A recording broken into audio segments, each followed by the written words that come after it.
Bonsoir à vous et bienvenue sur Média TV dans On se dit tout. Je suis très heureuse de vous retrouver ce soir. Nous sommes le mardi 1er décembre 2020 et justement on va dire que le mois de décembre c'est en quelque sorte le mois des prises de résolution. En général on attend vraiment les 10 derniers jours, voire la dernière semaine avant l'arrivée de la nouvelle année pour prendre ces nouvelles résolutions. Mais nous on fait des choses on va dire bien et de façon organisée. On s'est dit pourquoi ne pas aborder ce sujet qui est très important, prendre du temps pour soi. Vous êtes très très nombreux et nombreuses, surtout en fin d'année, à vouloir vous organiser pour vous dire voilà, c'est ma résolution de l'année future. Et puis 12 mois passent et rien ne se passe. Alors justement ce soir, pour vous, comment réussir cette prise de résolution dès à présent? Eh bien on en parle tout de suite avec Mariam Zaïm, qui est coach de vie. Bonsoir Mariam, comment ça va? Bonsoir Yasmine, très bien. C'est un plaisir de vous retrouver. Moi de même, ça fait quand même un petit bon bout de temps avec On se dit tout et c'est toujours un plaisir d'être avec vous. Cette fois en direct, c'est super. Eh ben, merci beaucoup. Alors, comment vous avez trouvé l'introduction? Ça convient un petit peu au sujet, c'est ça? Le contexte, la nouvelle année, les résolutions, et puis du temps pour soi, ça c'est important. Toujours très important. Comment faire pour le trouver? Et puis, est-ce qu'on s'en rend compte? Est-ce qu'on est conscient du besoin de ce temps pour nous-mêmes? Vu le rythme de vie, tous nos engagements, la complexité du quotidien maintenant, est-ce qu'on a réellement conscience qu'on a besoin de ce temps? Et qu'est-ce qu'on fait pour le trouver, pour se trouver soi-même? Parce que c'est aussi, pour moi, c'est aussi ces différentes facettes qu'on a de nous-mêmes, ces différents rôles qu'on joue. C'est comme si on était des acteurs de notre vie et on joue différents rôles tout au long de la journée, tout au long de notre vie. Donc, comment faire pour que tous ces rôles soient en cohérence avec ce qu'on est profondément, avec ce moi profond, avec ses besoins, avec le temps dont il a besoin pour se développer, pour évoluer, pour grandir, pour trouver cette paix, s'aligner avec ce qu'on est, ce qu'on veut être. Donc, c'est plein de questions ce soir. Je pense que je ramène beaucoup plus de questions que de réponses. L'idée, c'est de se poser d'abord ces questions. Alors, vous savez, Myriam, ça me convient parfaitement parce que vous savez pourquoi? Ça me permet de prendre le temps de bien vous écouter et d'oublier mes questions et de me laisser entraîner par vous. Ça aussi, ça fait partie du jeu. Alors, justement, Myriam Zaïm, dites-nous, est-ce que c'est plus une histoire de femme ou finalement que l'on soit un homme ou une femme, tous les deux, nous sommes concernés par ça. Je dis ça pensant à ce sujet qu'on a déjà pu traiter ensemble avec d'autres spécialistes, qui est la charge mentale. C'est tout ce stress, tout ce poids que nous, les femmes, nous avons sur nos épaules. Pourquoi? Parce qu'il y a cette casquette de la mère, de l'épouse, de la femme qui travaille, enfin voilà, de la fille d'eux, de la sœur d'eux, qui s'occupe de 36 000 choses, et on est beaucoup à être dans ce modèle-là. Peut-être que les hommes sont plus épargnés, mais voilà, d'où ma question. Est-ce que c'est plus cette histoire de trouver du temps pour soi? Est-ce qu'on en a le temps, nous les femmes, ou c'est hommes et femmes pareil? Je pense que dans ce volet-là, les hommes sont un peu plus ingénieux que les femmes. Ils arrivent à s'en sortir, ils arrivent à trouver un certain équilibre, se défaire de certaines charges et de certains rôles. Je pense que la question, elle est valable pour les deux. On a tous les deux, hommes et femmes, besoin de se retrouver avec soi-même, de trouver cette personnalité qui, des fois, est perdue ou cachée dans ce fouillis, dans ce vacarme d'autres personnalités ou d'autres rôles qu'on doit jouer au quotidien. C'est vrai que c'est beaucoup plus le lot des femmes aujourd'hui, plus dans notre société, parce que on a une femme aujourd'hui marocaine, dans cette société marocaine, qui est tout aussi active à l'extérieur qu'à l'intérieur de chez elle. On ne laisse rien. Au fait, on veut être parfaite partout. On veut être parfaite chez nous, on veut être maîtresse de maison, on veut être femme extraordinaire, on veut être maman parfaite, on veut être la meilleure des amies, on veut être tendance, on veut être la meilleure cuisinière quand on reçoit, en même temps la meilleure employée ou l'employé modèle, vis-à-vis des parents, vis-à-vis de l'extérieur. On a cette recherche de l'image parfaite, de la femme dynamique. Donc au fait, on a énormément de casquettes à gérer en même temps. Et c'est surtout aussi cette pression aujourd'hui que la société pose ou impose à la femme, ce besoin de performance qui est tout aussi grand pour l'homme que pour la femme, mais vu tous les rôles qu'endosse la femme, ben il y a beaucoup plus de pression vu qu'elle a besoin d'être parfaite ou de toucher cette perfection ou d'aller vers cette performance sur tous ces aspects-là de sa vie. Donc ça fait effectivement une surcharge physique et mentale énorme et morale. Et de l'autre côté, l'homme arrive quand même un peu plus tranquillement à se détacher de certaines choses.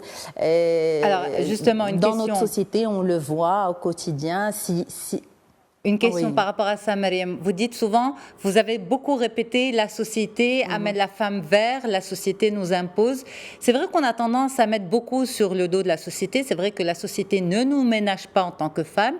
Mais il y a aussi peut-être un élément qu'on a tendance à oublier et qui pourrait aussi nous sauver, si on en prend conscience, c'est l'ego personnel. Notre responsabilité. Notre responsabilité, notre ego personnel. Oui. Parce que cet ego personnel, c'est ce qui fait qu'on a envie de matcher avec cette image. Mais si on se dit, bon, ben, moi, je suis une épouse, ok, je suis une mère, ok, mais je suis prête à accepter d'être défaillante ou de ne pas être performante dans tel ou tel domaine de vie ou dans telle ou telle activité, eh bien, je me décharge. J'en suis consciente de cette défaillance ou de ce manque de performance, tout simplement. Et ça me va. Je l'accepte. Au fait, cet ego, il est relié à la société, il est relié à l'image que cette société nous reflète de nous-mêmes. Parce que c'est quoi cet ego ? C'est l'écho aussi de ce qu'on retrouve dans les yeux des autres, ce qu'on retrouve dans les commentaires des autres, ce qu'on retrouve comme positionnement dans notre société ou dans un environnement, dans une famille, dans une entreprise, dans une école. Aujourd'hui, moi je vois, il y a aussi des mamans qui on dirait qu'elles jouent une course à la meilleure maman, à la maman la plus performante, à la maman qui va ramener le meilleur gâteau le jour de l'anniversaire de son enfant. En même temps, en entreprise, on fait tout pour effectivement flatter cet ego, mais il y a une sorte de surenchère sociale qui s'installe malheureusement. Et dans tout ça, où est-ce qu'on se retrouve, nous ? Il est où ce moi, cette personne ou cette personnalité profonde qui est là et qui se laisse un petit peu bafouiller par toutes ces règles sociales ou par toute cette surenchère qu'on est en train de vivre. L'idée aussi, comme tu l'as dit dans ta présentation, aujourd'hui on a envie de se projeter sur l'année prochaine, de se projeter sur les résolutions de l'année prochaine. Est-ce que dans mes résolutions, il y a cette conscience que je suis là, que j'existe, qu'il y a peut-être des facettes de moi-même qui ne trouvent pas d'espace pour se développer, pour s'épanouir? Est-ce que je suis prête aujourd'hui à les écouter, à leur laisser de la place, à en prendre conscience? Parce que je ne dis pas que c'est quelque chose qu'on retrouve facilement ou qui se fait avec une baguette magique. C'est tout un processus, c'est tout un travail, ce qu'on va voir par la suite. Mais est-ce que d'abord on prend conscience qu'on est dans un rythme effréné, que ce rythme n'est peut-être pas celui qu'on veut réellement? Parce que je conçois que certaines personnes apprécient vraiment leur vie, mais est-ce que on en prend conscience? Est-ce que c'est des décisions conscientes ou c'est juste on se laisse emporter parce que depuis le début, je fais tout pour être la meilleure fille ou le meilleur garçon, la meilleure élève, le meilleur élève, et c'est des routines, c'est des automatismes qui s'installent de façon inconsciente. Et on se retrouve à chaque fois à aller vers cette performance, à courir plus, à vouloir plus, à chercher plus de reconnaissance chez les autres. Mais est-ce que c'est une reconnaissance qui profondément nous comble nous-mêmes? Est-ce que c'est une question qui n'arrive pas finalement en général en milieu de vie, ce qu'on appelle la fameuse quarantaine, crise de la quarantaine? Cette question existentielle, est-ce que ma vie me convient? Est-ce que mon rythme me convient? Est-ce que ce que je suis en train de vivre aujourd'hui me convient? Je vous vois sourire, Myriam. Je pense que ce n'est pas fortuit si aujourd'hui... Oui, oui. Je vous vois sourire par rapport à ça. Je pense que... Je vous ai senti extrêmement emballée par le sujet. Je pense que ce n'est pas fortuit si aujourd'hui, si toutes les deux avons choisi ce sujet, je pense aujourd'hui que c'est qu'on s'y confronte un peu, où on est arrivé à cet âge où on se pose ces questions. Généralement, une fois qu'on a réglé certaines choses un peu dans sa vie, voilà, on a un foyer, des enfants, un travail stable, au fur et à mesure, on commence à se poser ce genre de questions. On commence à aller voir vers l'intérieur. Au début, la première partie, on est beaucoup plus dans la course à l'appropriation peut-être, ou à la réalisation de certaines choses. Mais une fois qu'on sent que... Oui. Une fois qu'on voit que oui, on y est, oui, on a réalisé certaines choses, on a réussi à stabiliser certaines choses, on commence à se poser ces questions existentielles. Et c'est normal, c'est légitime, et puis c'est sain.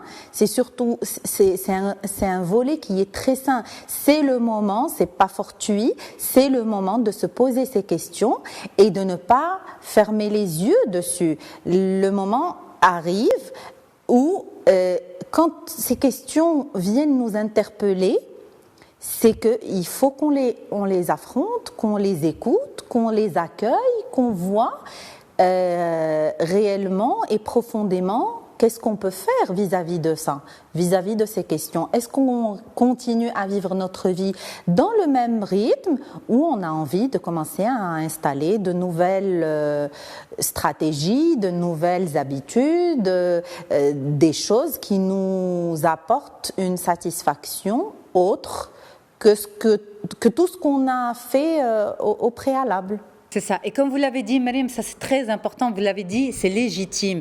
Parce que ce qui se passe, c'est ce que j'ai pu, moi, rencontrer comme réaction dans ce contexte-là, c'est beaucoup de jeunes femmes, justement autour de cet âge-là, qui me disent, écoute, voilà comment je me sens aujourd'hui, mais j'ai l'impression que j'ai raté ma vie.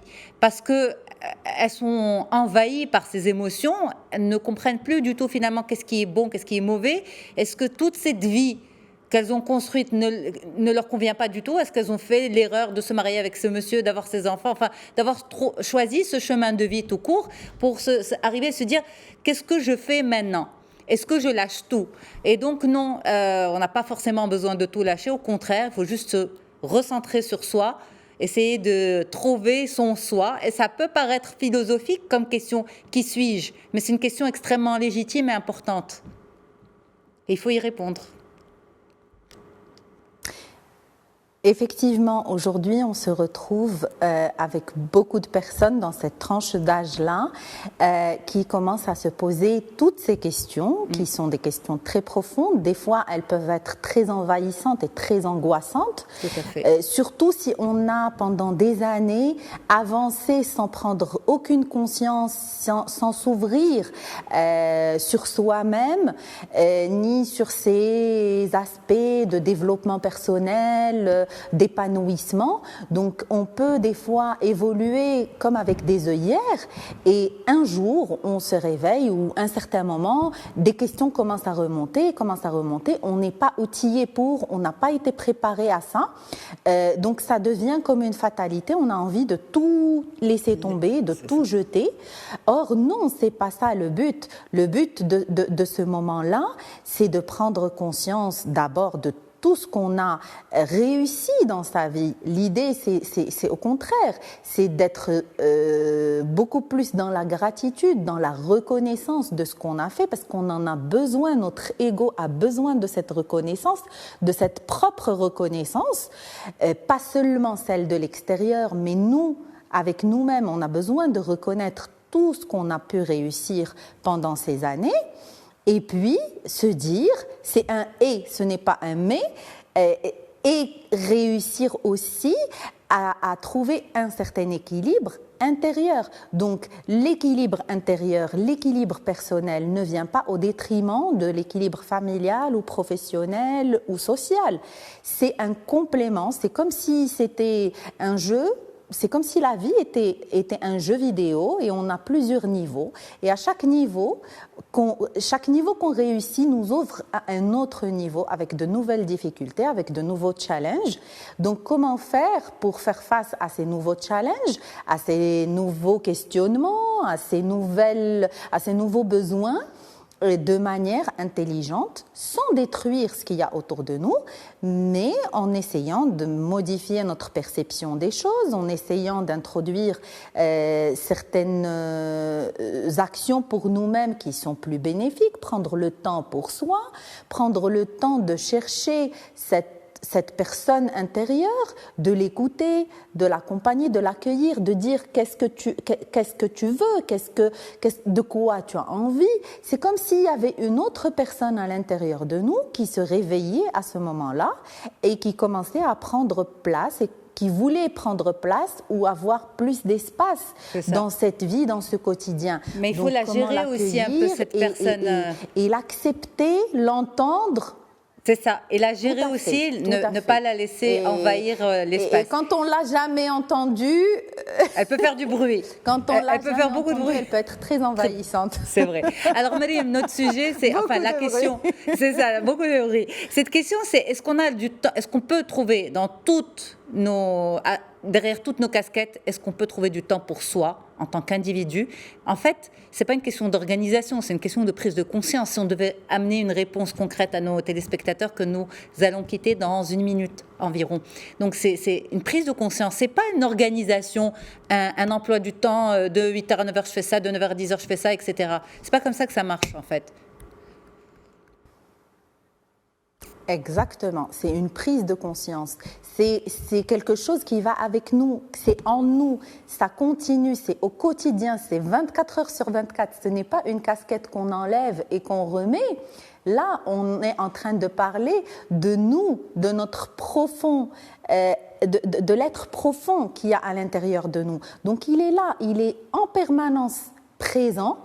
Là, c'est pour ça que je parle depuis tout à l'heure d'accueil. C'est accueillir. Quand on reçoit un nouvel invité ou n'importe quel invité qui vient chez nous, et pour la première fois, on l'accueille, on prend le temps de préparer notre intérieur, de préparer les meilleurs plats, de le recevoir comme il se doit.